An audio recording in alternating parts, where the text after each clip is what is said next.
I will set the zeitgeist straight. There's a very specific part of my spinal column that tingles like a rattlesnake when I'm watching a good movie. This sounds like a transcript of your film conversation with buddies at a party once the edible kicks in. Coen Brothers' latest is a big let-down ski. I hate you for making me hear that. I need a brain, I need a heart, I need courage, I need a refund. Like, what are you talking about?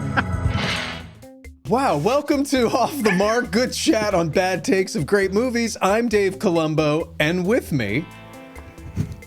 I'm Mick Andrews. And joining us today, one of our very best friends and an incredible dude, daytime Emmy award-winning Casey Regan, everybody. My opening joke will be like one of the vignette opening jokes from RoboCop. Mm-hmm. So it's going to have a little bit of a assault and battery. This cop was assault with a battery. And would anybody purchase that for any amount of money? Who's to say? Who's possibly to say? Pay for it, Nick. I would buy that for $1. Oh, I love that. I love the ASMR RoboCop version. That's great. Before we jump in, we're doing RoboCop today. We riff through the worst reviews of the best movies ever made. I do have to say, rewatching RoboCop, the thing that I didn't catch until now is how joyful all of the thugs are. They are having a grand old time. Yeah. They're not mean-spirited like, oh man, the world got us down. They're goofing, laughing, having a gay old time. It's incredible. Clarence Boddicker and the goons loving what they do, every single moment of it. The sexual assaulters in the parking lot that he shoots through the lady's skirt with, they also they are thrilled with their choices, having such a good time brutalizing this woman. The only villains who aren't seen having a good time are the ones doing it for some sort of like monetary end, like the guy robbing the convenience store. And the guy who takes the mayor hostage, they have like material goals, right, and they're hating crime. And the corporate villains too. Right. But the street satire level within satire, I guess we're getting right into it. Right. But the street truly level free thugs and joyous characters are the ones who are being evil with aplomb. The ones and who are just going full out. They're all trying to be stand-up comics too. They're all like, "What do you think of this?" Like they're all. I do. Yeah, I was gonna say we need to talk about the guy whose I guess his one note was "You are part hyena," because he laughs through every line in this movie. Right. And there's a shot when Murphy's partner falls. And he presumes she's dead. Is the first time he says anything, and it ends with that hyena cackle laugh. And I forgot. It's been almost a decade since I've seen this movie. That it shocks you when you first hear it. Yeah. He even had a moment where after they've thoroughly killed Murphy, like he has an off-screen joke, and I don't just mean like an ADR joke they put in later. The shot tracks away with Clarence Boddicker and the other goons as they walk away, and you see him go around the back of the camera and say, like, "Put her there, pal." It's like the shot has moved on. In addition to that, kind of tied along to that, we're going to talk about the movie in a minute, but this just has jumped out at me as well. Whoever the "I'd buy that for $1" character is within the world of RoboCop, let's just say it. He is beyond Johnny Carson. Everybody in this rundown, destroyed, dystopian Detroit stops what they're doing and enjoys this program, no matter where. Everybody, every walk of life has to stop and they're immediately laughing along with whatever this. It's the "you got kicked in the nuts" guy equivalent from Idiocracy. It's like he is everywhere. There's a scene in this movie where somebody says, "I'd buy that for..." This is presumably his catchphrase. And somebody says it to someone when the show is not on. It's just like what they're thinking about at all times. Yeah. is I'd buy that for $1. Yeah, it's must-see television in this world is a softcore porn starring Martin Mull. Yeah. Yeah, it's Martin Mull as Benny Hill. Yeah. Yeah. Oh my God. Yeah. Okay. So we're gonna read through negative reviews of RoboCop. Obviously, RoboCop based on the Kurt Vonnegut novel. Yeah. I was really proud of that. I was thinking about why why this movie works as much as it does, and it reminds me of that meme that people always talk about, like Michael Caine in Muppet Christmas Carol. It's like someone was like, "Yeah, you can really phone this in." You know, Michael, you're doing a Muppet movie, and he's like, "I'm gonna act the shit out of this movie." That's what Paul Verhoeven did. Someone handed him a script for RoboCop. And he's like, I'm going to squeeze everything there is out of this and take it so effing seriously. And it's beautiful. Yeah, I wanted to ask you guys about this because it's a weird little chicken or egg situation. You guys are far more film buffs than I am, so maybe you could tell me. But if you guys have ever seen any of Paul Verhoeven's Dutch films before this? Because the script went to dozens of directors before it made it to him. He read the first opening sequence and was ready to throw it away, and his wife picked it up. They were on vacation. She apparently ran out of stuff to read. She picked it up and started reading it. She read it, the whole thing, and he was like, "It's trash. Why are you reading this?" And she was like, No. There's so much satire and social commentary written into this that it's really there's something to this. It's really worth exploring, which those things kind of became his brand for the rest of his career. So it's just kind of like this weird, did RoboCop make Paul Verhoeven a satirist, or did he turn RoboCop into a satire? I don't know how. I think it'd be very interesting to watch whatever it is that birthed him. Like the first time he watched a squib go off, and he's like, "No, I need 3 times as big. I want it to be like Chests I need need to burst, please." Yeah, like what was it? What was the first step towards the Verhoeven we know? And I mean, how many stories do you hear about the director went Bosh Flimshaw? And then the wife picks it up and dusts it off and goes, "I think you should take another look at it, honey." And then it becomes literally the thing that makes that director. I have no idea. All I was thinking when you're saying Dutch cinema, I was like, I bet all of the angles were to the side. That was my joke. Do you think Dutch cinematographers are like, guys, that's not all we are. We do other things. We use many different. We have levels. We have tripods that are all the right length. Now, we do shoot all our movies through small holes in dams, but What if you had to kind of boil down why the movie works? What would you say? I think I know. And it's because there sort of is no protagonist until RoboCop becomes conscious. Who is Murphy? Murphy's nothing. Murphy's nobody. You spend almost no time with Murphy. Murphy's kids and wife are just ghosts. They're only flashbacks and memories. And it makes it less character driven, but more sort of thematically haunting as RoboCop is walking through all the memories of his life. And you're primed with what he seemingly is always kind of doing, which is putting you or maybe not always, at least his 2 Ed Neumeyer movies, RoboCop and Starship Troopers.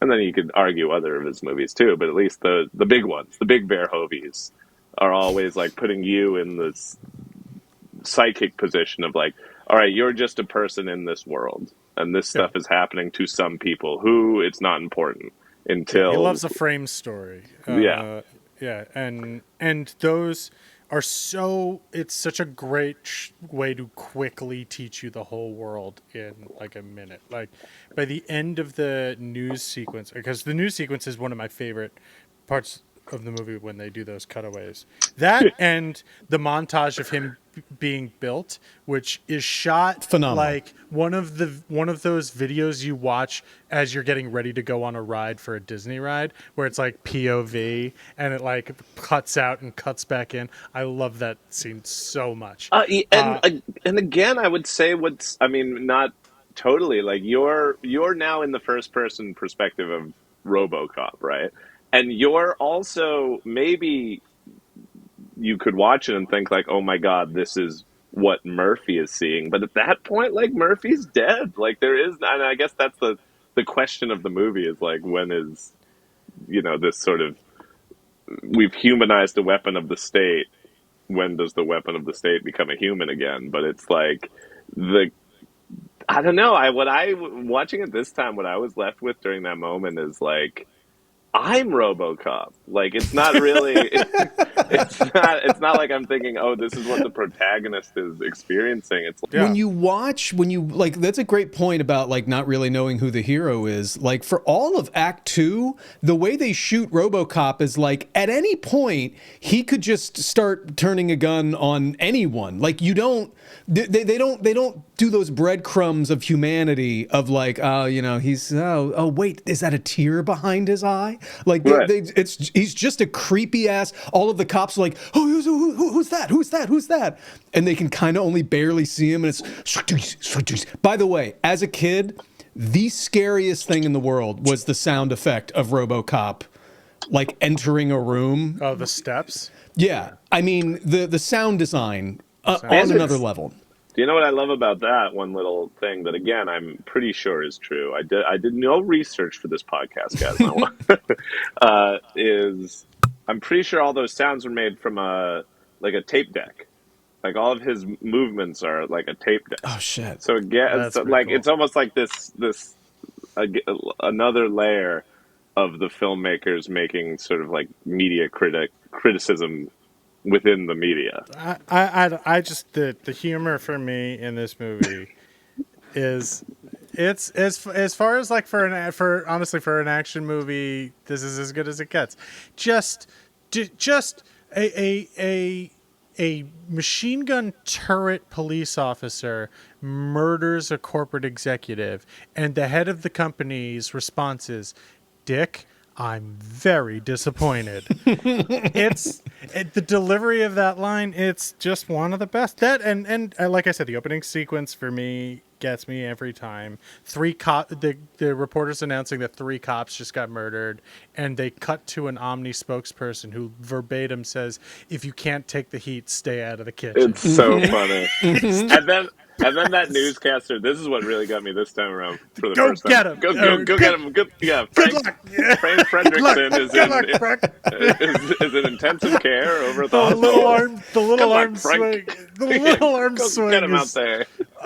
Chef's kiss. You know how with politics we watch Idiocracy and like we get closer and closer, and the meme is like, oh, we're that's less and less a comedy.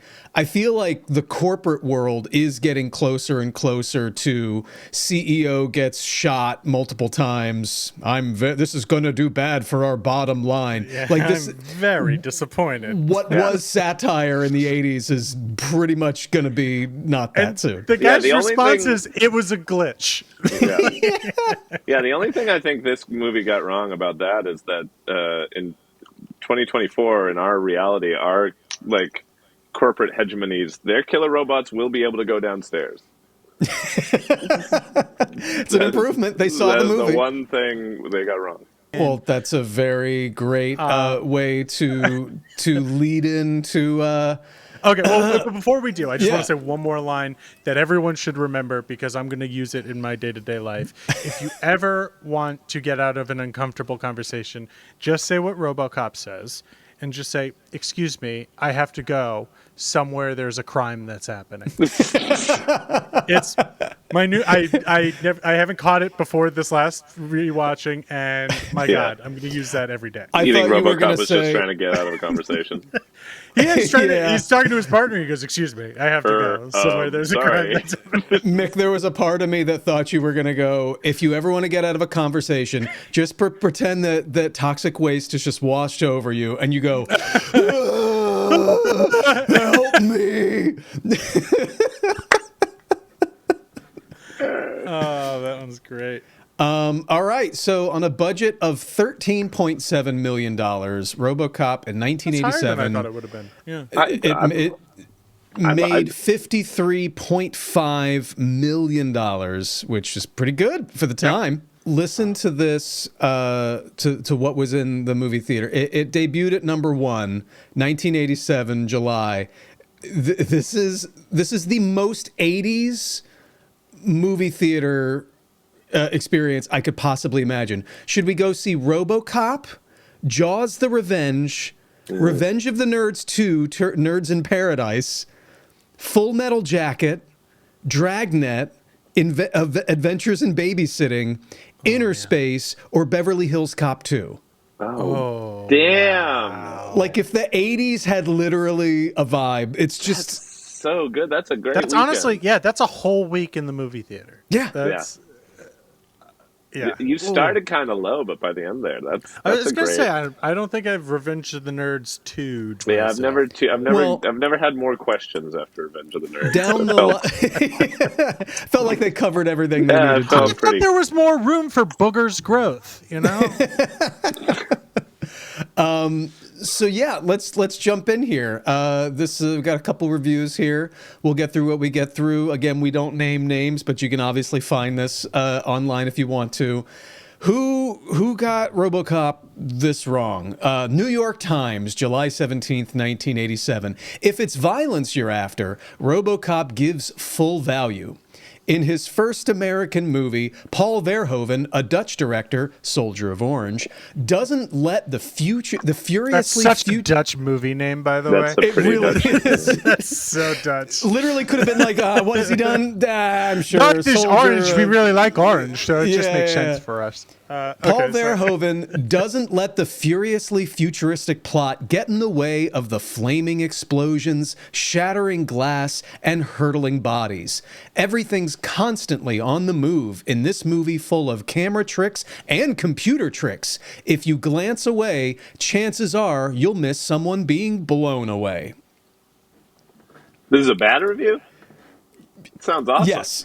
Yeah, it gets. I know. There's This- a number of them yeah, where I it's was like like, if you're so just far, so. reading it. Yeah. But this is that other end of the pendulum when we read the reviews that are like, in a modern cinematic climate where I'm going to use so many words that just blah, blah, blah, blah, blah. And then like the other end of it is like, this is a child wrote this. It was too good. There were too many things that happened. I think Too many does things. there this were a come lot at- of boobs. Does this come at a time where like mindless action for the sake of it was looked down upon? Is Yeah. that the idea? I don't think That's- they had. This is 1987. While 80s like blow 'em up action movies were like king, I think that critics were still like, this is loud. I think they still didn't buy into this yet as like, this is literally a genre. Well, also, I feel like it's a time when we're starting to see this sort of genre movie like make its way into the home, and it's sort of like that. I feel like there was probably an idea of like this type of movie has its place in the world, and that is at a video store. You go to the video store and you ask your friend, "Hey, do you have anything new from the Philippines or whatever?" And they have Right. some like crazy shoot 'em up starring Reb Brown that it's like, oh, this was shot 3 years ago and it got shelved because someone was eaten by a crocodile, and you like take it home and you have fun with it, right? Like this sort of movie had its place, and it wasn't in the cinemas. Damn it! But the cinema is a holy place. You need to see Chariots of Fire Yeah, here. exactly. This is where This is where nerds Yeah. take revenge. Twice. Twice. Humor glimmers amid the mayhem. RoboCop's crime-busting techniques are funny if you don't mind how the criminal's body gets busted in the process. The techniques are not what's funny. No. No. I think this is probably our first, and they at least, you know what? I appreciate this sort of angle on it. That at least this reviewer is saying, oh, so you're cheering for RoboCop even though he indiscriminately kills people, right? And it's like, well, no. This is our first, I think, example of sort of missing the point of the hyperviolence. Listen to this next part. Jost Vacano's camera finds a particularly droll point of view in a men's room. And periodically, a happy pair of television anchor folk... Does he mean the fucking shot at the guy's Literally, feet in the Omnicorp room when the okay. No, I think the is that? When he's I was thinking the locker room of the police station. The guy who built shit-talking him and he's RoboCop's literally shit-talking taking a dick, and he's he's talking about that shot that's like just they put the camera on the floor in the stall. That makes it into the review. That's part Dave, of your. That was a pretty droll shot. It is droll. It is very droll. It is droll. On my droll-o-meter, the answer is yes. God. I was worried this was going to be. I'm starting to agree with the reviewer. I do find that to be droll and bathroom humor. But like, it's so weird the way he's just listing things. And periodically, a happy pair of television anchor folk pops up to deliver news of the latest disaster at such popular Detroit spots as the Lee Iacocca Elementary School. They break for a commercial for a product called Nukem, which comes with a warranty. Like, literally just giving away scenes, but like... Yeah. But also missing the point of Nukem, which literally has the catchphrase, get them before they get you. Yeah. of all the things that you could possibly list as like about the movie RoboCop, this made your list? This is like a style of movie review that I admittedly have sort of stopped reading them entirely in my life. They just don't sort of have a place in my life anymore. But there's like a style of movie review that is just like, I'm going to list a bunch of scenes, and you're supposed to read them in my tone. Mm-hmm. Like I give no value on their artistic merit. I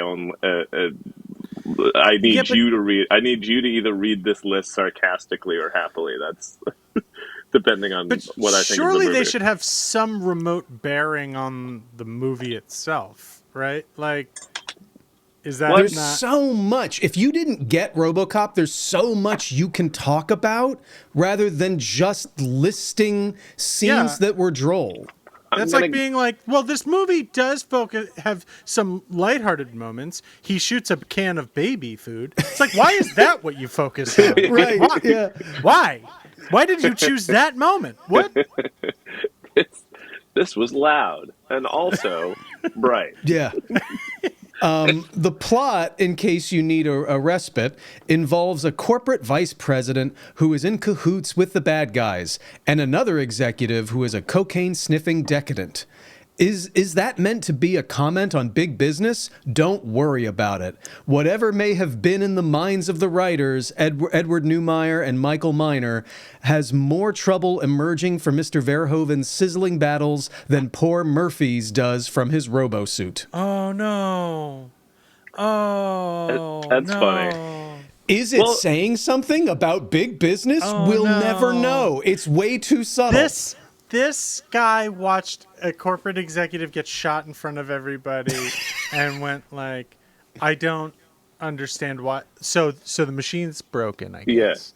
Yeah. Wait, so the guy does a lot of cocaine. You're telling me that's a bad thing? This is a bad guy?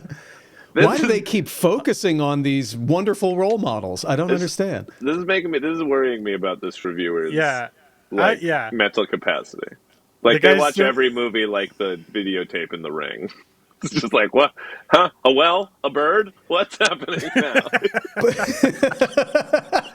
just a series of images that have no relation to each other. Yeah. Wait, first there was a guy doing cocaine, then now a guy's a robot. Is the person in my ear telling me this is funny? Yeah, what's the movie version of object permanence? Like Right. permanence. I turned Listen away to from the this. screen for a moment. I thought the movie was off and gone forever. When I turned back, a new movie had started with all the same characters. Listen to this last line again. Whatever may have been in the minds of the writers has more trouble emerging from Mr. Verhoeven's sizzling battles than poor Murphy's does from his robo-suit. Suggesting that the writers of RoboCop failed to, like, make a point. I think that RoboCop is fun as hell. I think it has a well-stated message. I don't think one of the things you can lay at the feet of RoboCop is subtle or No. or like No. hidden or opaque. It's pretty like it's It there. relishes It is in what the it is. opposite of that. Yeah. Absolutely. It's just mind-blowing to me. Okay, so that was that review. Here is the Chicago Tribune, July 17th, 1987. High-tech futuristic thriller decked out with stomach-churning violence and odd satirical jibes. Paul Verhoeven's RoboCop is a stylish piece of work that leaves a sour aftertaste. Before we even get into it, I just like I could do this. We could go really down a rabbit hole, but the idea that the satire of corporatizing the police struck somebody in the 80s as odd is just the quaintest, like Yeah, most right. adorable. Like, look at how young we were. Something lost to time, right? At least for me. You know, you have your like Serpicos, right? You have your like the institution's bad, but but this cop is good, or many cops are good. You know, it's like it feels like that this like there's a few bad apples, or maybe like the very top apple is bad, Right. but the Cops are basically good.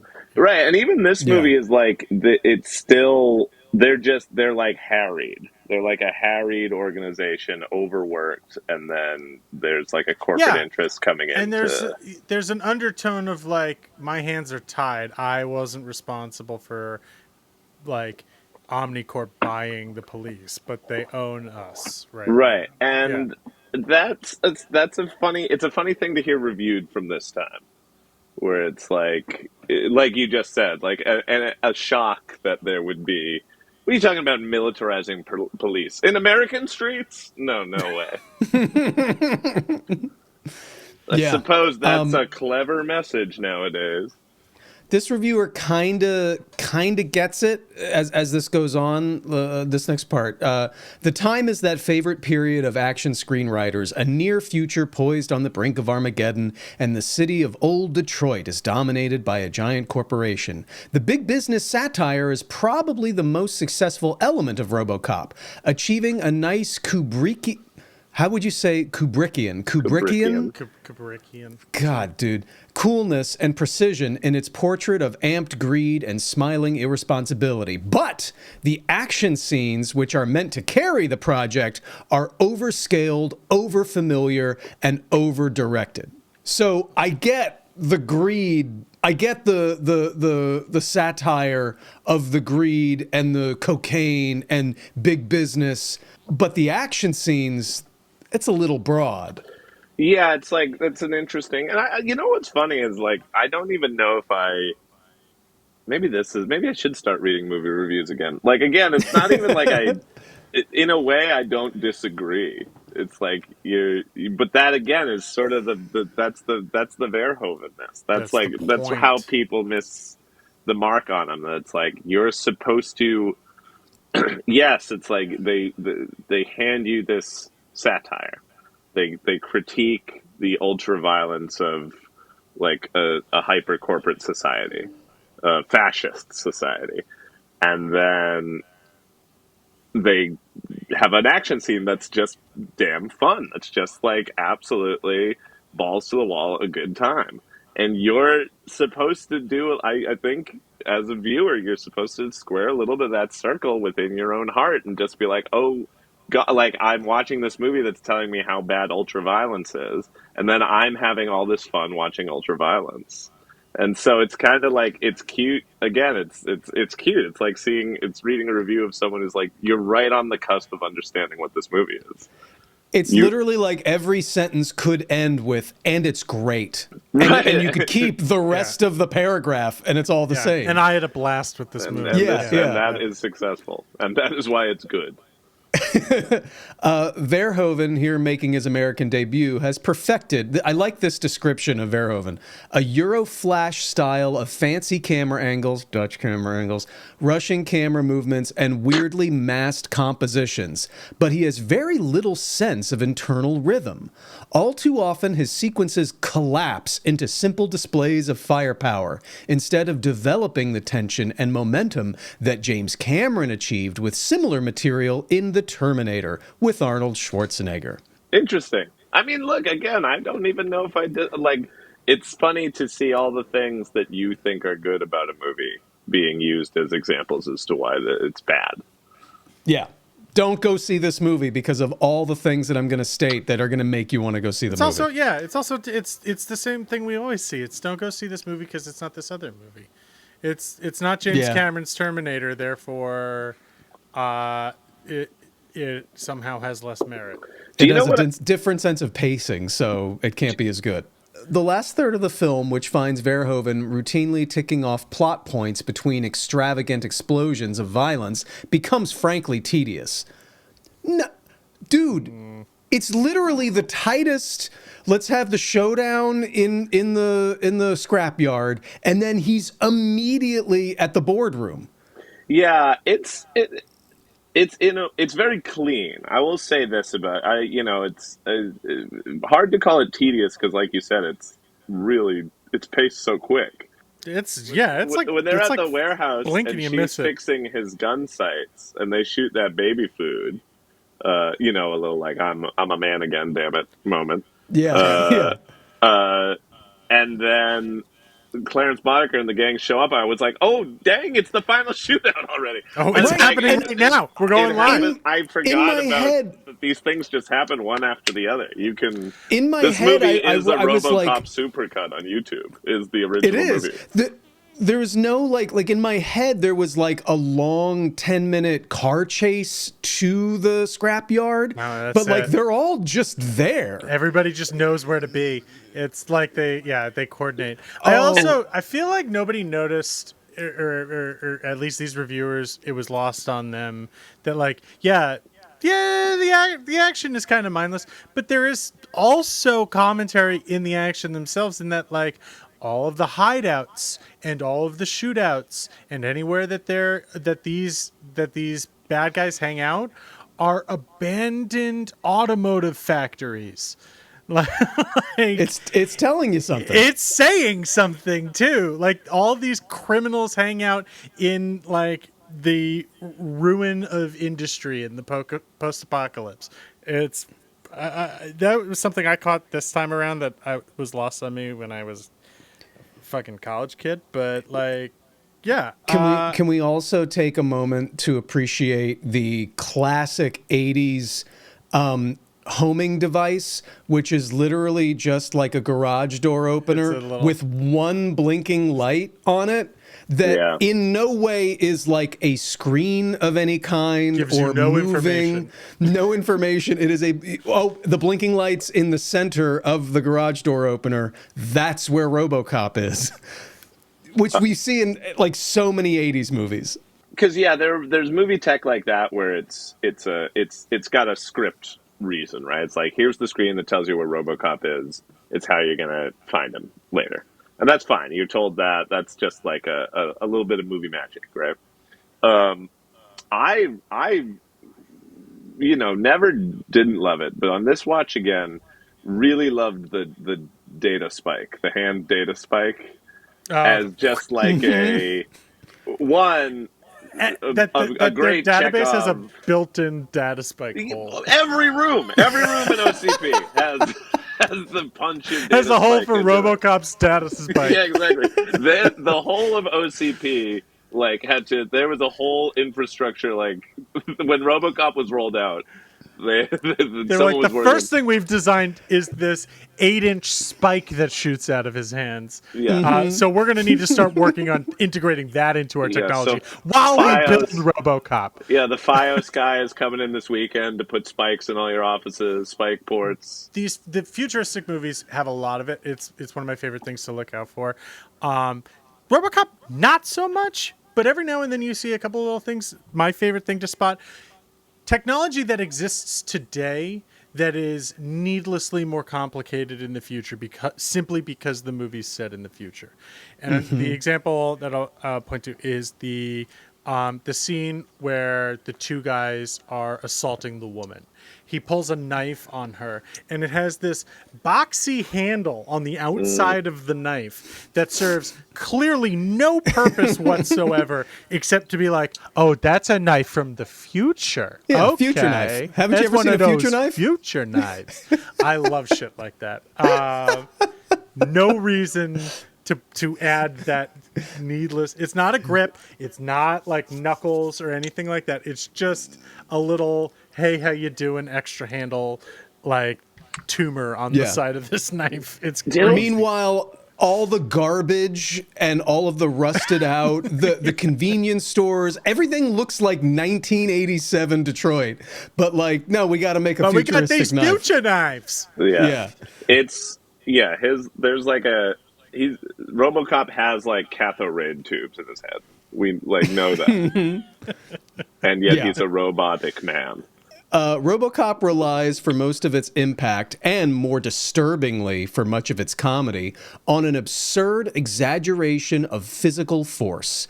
A simple punch in the jaw is never enough when there's a monstrous chromium-plated handgun around. A handgun is never enough when the characters can pick up high-powered rifles or portable rocket launchers.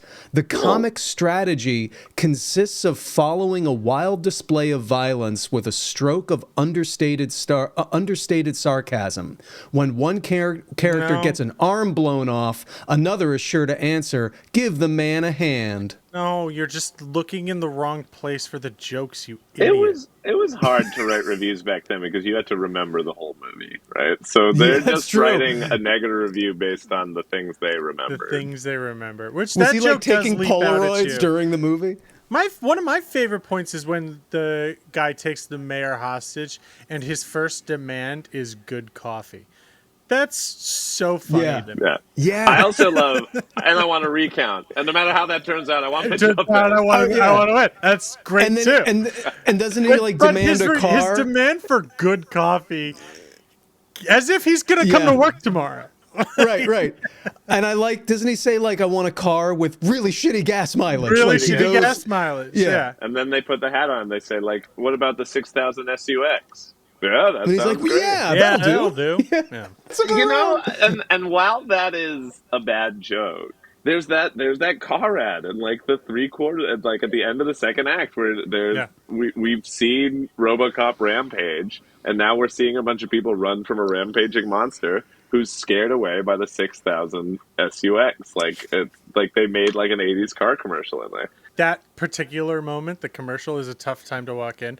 My partner walks in right as RoboCop's getting shot up and they run away, and she goes, "What is this?" And I was watching the movie, and then the dinosaur shows up. She goes, "What is this?" and at that point I knew I'm not answering this question. And then the commercial keeps going, and the car shows up, and the dinosaur runs away. She goes, "What is this?" And then it says the 6000 SUX. She goes, "What is this?" It's satire, honey. And I was like, "It's RoboCop." What? It's European. What is the section of a movie that will go the longest without explaining any context about what it is? The effect. This is the end of the review. The effect may or may not be a pernicious one, but it's certainly mechanical and certainly underhanded. Another way for movies to prey on reflexive responses, a further extension of the ancient low road. Yeah, again, they're like right on the cusp. It's like change a couple They're almost words. there. and this is a review of like why this movie belongs in like Criterion or something. Like, yes, yes, this is it's commenting on like reactionary points of view. So yes, there's a lot of reactionary stuff in here. Like it's so And it's close. It's also like, like isn't that fun? one thing about the crazy, like this sort of like supercharged reaction sort of culture that's been created from the internet and the like crazy democratization of any sort of review, right? Like we're doing it now. We're reviewing reviews now. Where the Ouroboros has like is going in for seconds. It's ate itself and it's going in for seconds, right? So it's like now reviews can just be like, I didn't like it, which before used to be, well, that would be a bad review. You can't just say I didn't like it and that be it. Yeah. But this person is essentially like doing that. That is what I think a lot of reviews just are. They just can't. They're not allowed to say I didn't like it. And it's fine to not like it. It's just funny to list all the things that people like and then say, and that's why it's bad. Yeah, I just don't.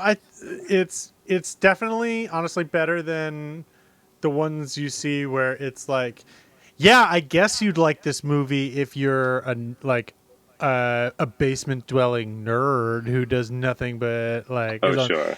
yeah, those ones are because now you're just insulting. All you're doing is going out of your way to insult someone who does like those things.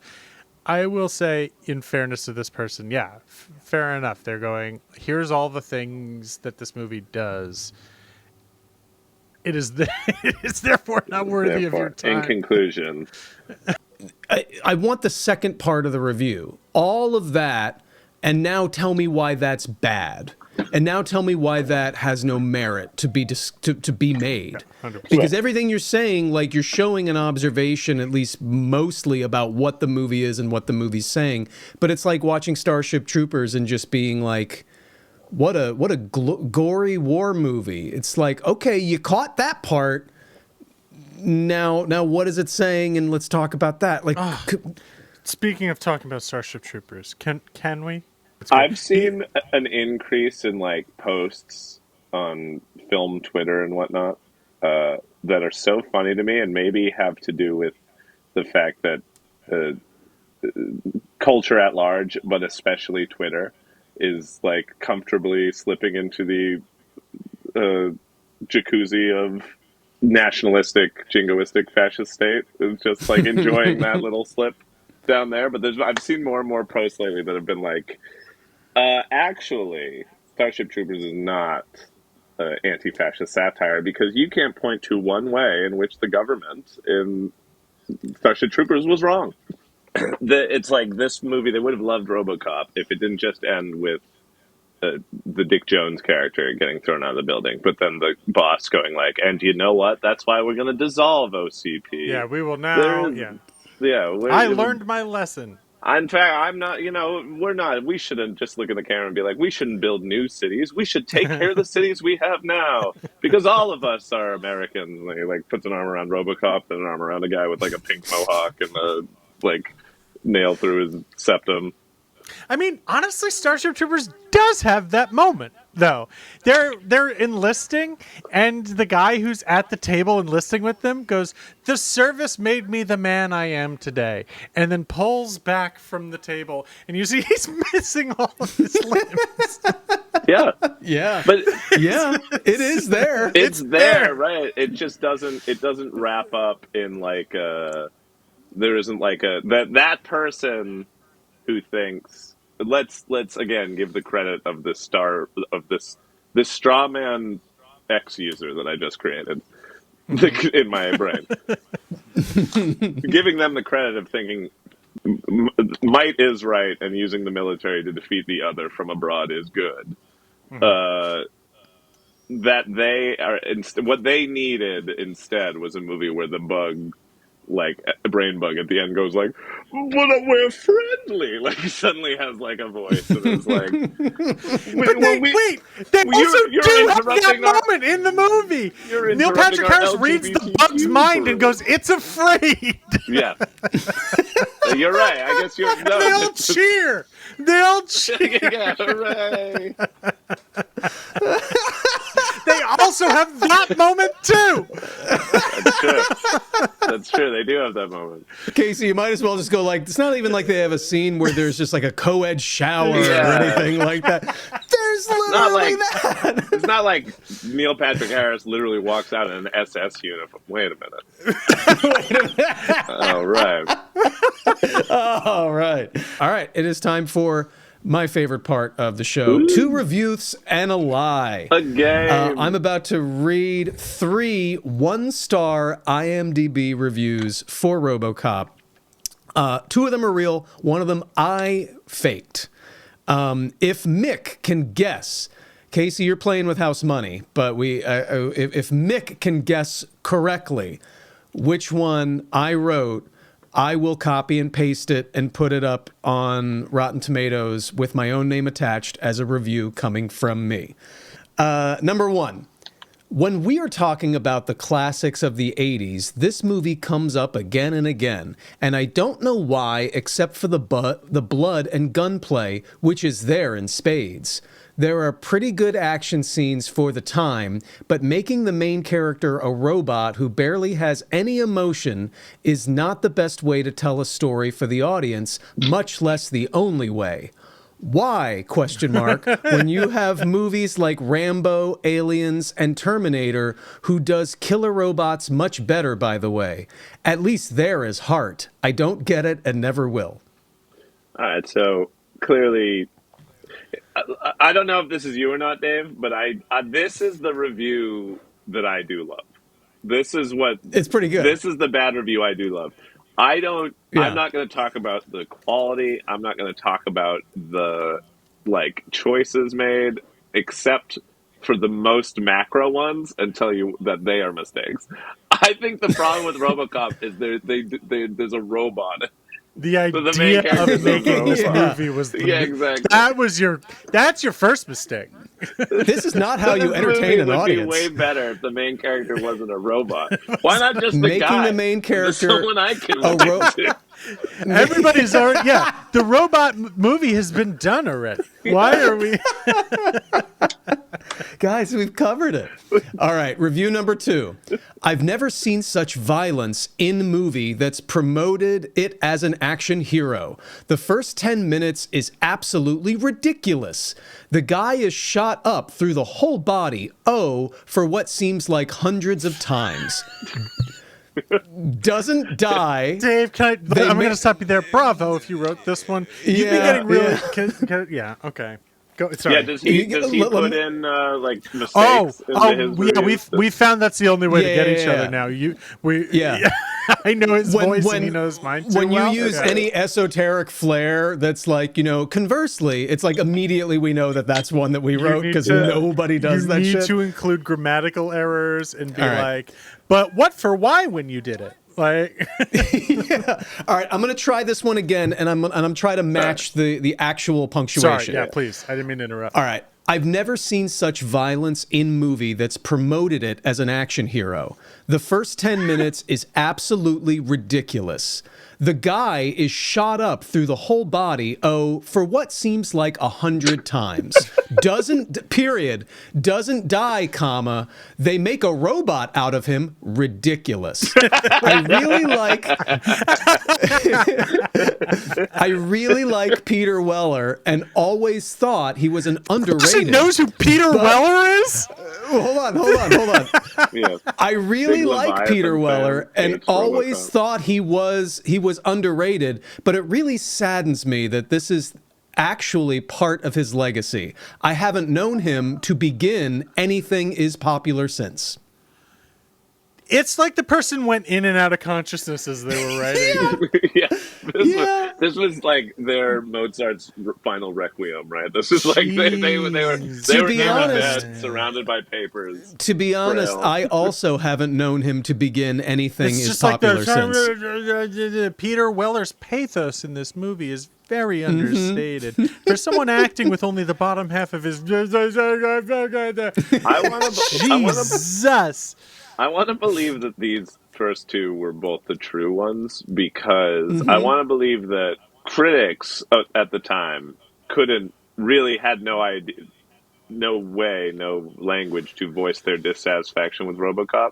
But the people knew that the problem with RoboCop was there was a robot in it. What's with this robot? All right. Are you ready for the magnum opus? Yeah. Here is review number 3. This is what I call an unrealistic film. And I hate unrealistic films.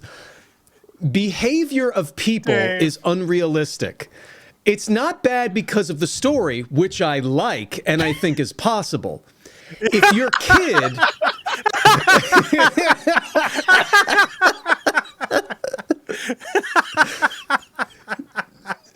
The movie is unrealistic. Yeah. The story's possible. Yeah. What happens in it isn't the problem. This is just not how I think people would react to a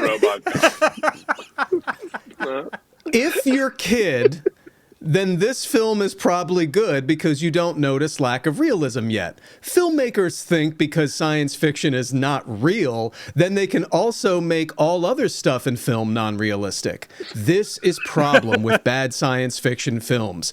Good science fiction films are realistic, like Alien and James Cameron films.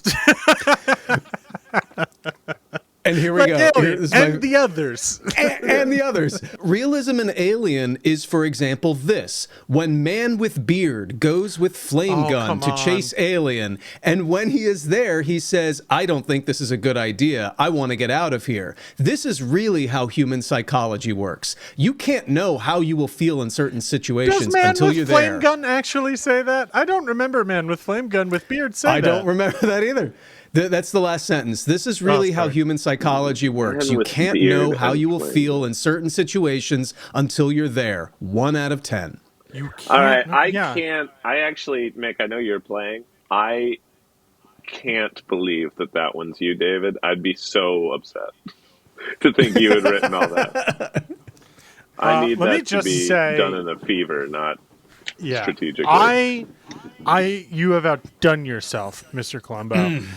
I applaud you because whichever one you wrote, this is a pure guess. Can you talk me through your thinking, Mick? Because I've not played any of this game, and I've found it's impossible. I am not seeing the sailboat. If you watch the first puzzle. couple of episodes, the first few episodes, it's so glaringly obvious which ones we wrote, and we really tried to get in that. How do you get into the crazy of no punctuation? Yeah, I usually I hit myself in the head a couple of times before I start writing in order.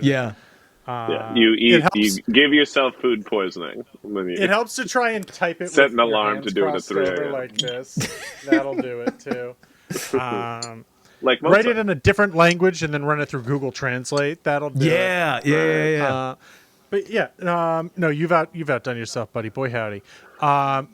Would you like to hear any quotes from any of the three? God. Can you give me a taste of the first one again? That one feels let's. Yeah, when we are talking about the classics of the 80s, this movie comes up again and again, and I don't know why, except for the blood and gunplay. I love that phrase, which is there in spades.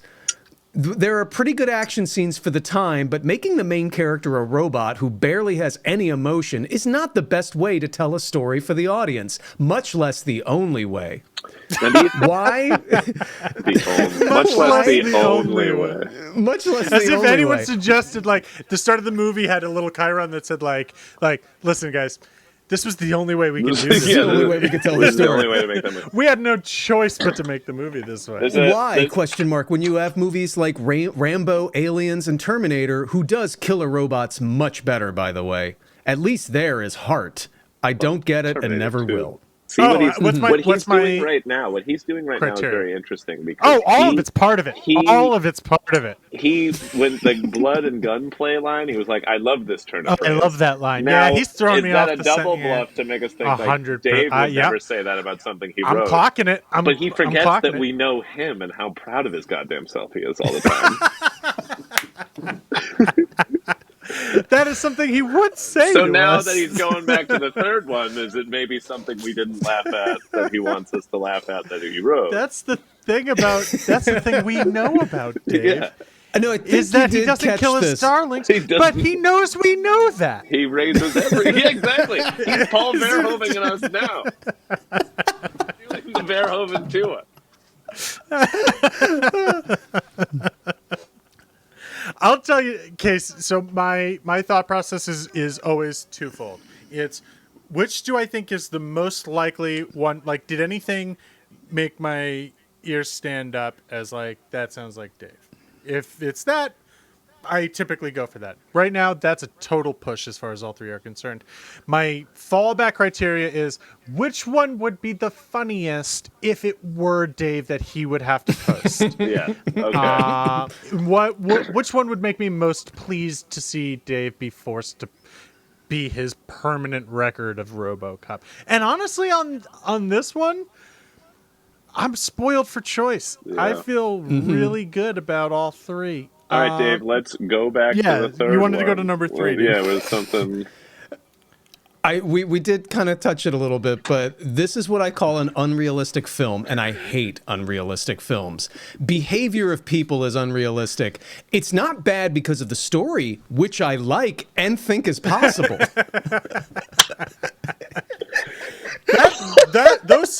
Those 4 sentences are like a perfect square. Yeah. Like That you if end up you were right where you started by the end of the 4th sentence. if you were to read those sentences to RoboCop, his brain would explode. That is a He would start cyborg to do killing the paradox. and just to keep the shell game going a little bit. Remember, too, I really like Peter Weller, and I always thought he was underrated, but it really saddens me that this is actually part of his legacy. I haven't known him to begin anything as popular since. I do, yeah. There is something about the idea that even in this game, Dave couldn't resist the urge to talk about Peter Weller's legacy. See, this is what I'm thinking too. I'm leaning that one because I think Dave's the sort of guy who would find funny. Couldn't help himself. Yeah, Dave's the kind of guy who would find my funny hubris. the person who's a Peter Weller fan who hates RoboCop. Like that is a funny concept. I love Peter who is Weller. that? RoboCop. It's basically is that 3 person? sentences, the first and third of which are unintelligible, and the Yeah. middle one is like a fairly coherent defense of Peter Weller's legacy.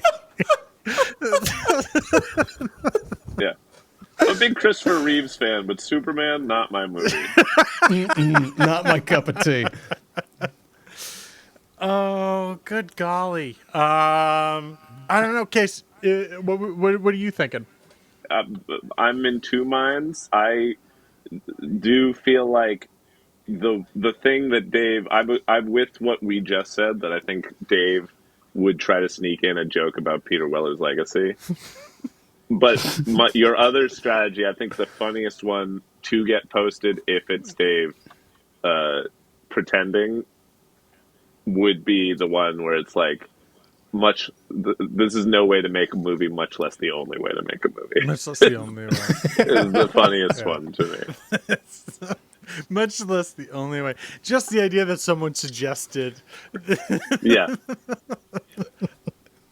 Let alone the only way. Let to make it. alone the only way to make a movie. It's so funny because it is like, yeah, the movie's made. I suppose that was the only way to make this I guess movie.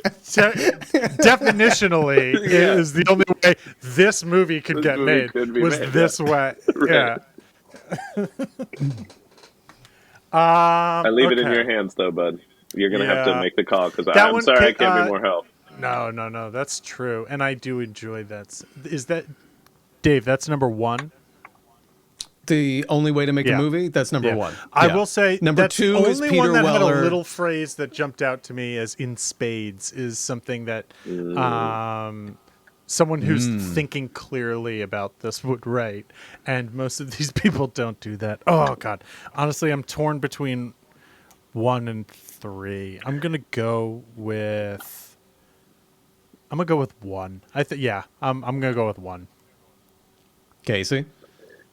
Was 1 the one that had the O in it? Like, oh, I don't know, for 10 minutes when they were like, No, that's number 2. Oh, that's number 3. Oh yeah, the one that's like, oh, for about 10 million bullets. yeah, And he survived. It's ridiculous. Oh fuck, I forgot about that part.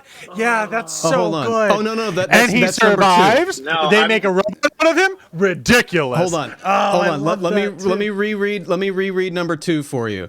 I've never seen such violence in movie that's promoted it as an action hero. The first 10 minutes is absolutely ridiculous. The guy is shot up through the whole body, for what seems like hundreds of times. Doesn't die. They make a robot out of him. Ridiculous. That's 2. They're all so That's 2. good. God damn it. And 2 also has the Peter Weller. I always the thought he was Peter Weller underrated. legacy. all right, all of those things combined, my real answer would be 2. I think, Mick, I gotta split from you and say, Yeah, I think I got pushed 2. that's I don't, unless fair. it's only Mick. I'm It's only Mick. a stand on 1 out of principle. I committed to 1. All right, I'm but the guest here. I hope it's 2. Which If one? it's 2, I'll post it. Because I love it. I just love it, and I don't care. Yeah, I'm sticking with 1. Okay. I wrote number 1. Yes, well done, Mick Andrews. One more time. Much less the only Much way. less the only Much less way. the only way. Would you? Let me guess, David. Did you start sweating when Mick caught in spades? Did you start to I feel a little did, sweat? but, No. but I thought I was home free when you were like, oh, but you would throw in Peter Weller's legacy. I was like, that is something I would do, and I wish I had thought of that. Also, the O. I would have gone with. Thank you for not listening to me. Yeah. Because the O is what I really thought. I could just hear you going, "Oh, I don't know, 100." Yeah.